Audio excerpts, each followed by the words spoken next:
капачите се задоволни, бидејќи имаме доста вода. Сите се среќни и задоволни. Не знам што да кажам, сите овие невистини што ги зборуваа за Дојран, сега може да се уверите дека не се точни.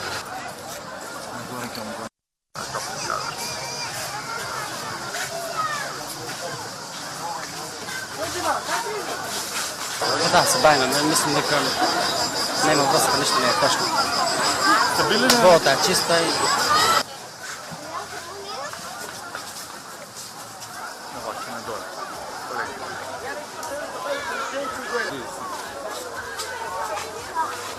Нема логика Дојран да е загаден, само 4 плажи. Значи, кога тргнеш од Нов Дојран, Калдрма загадена, Алекс Бич не, градска плажа загадена, Свети Николска не, па Партизан загадена. Има ли стакло во водата унатре? Не ли се меша водата? Не ли истата вода од целото езеро? Како може само 4 плажи да бидат чисти, другите 4 загадени?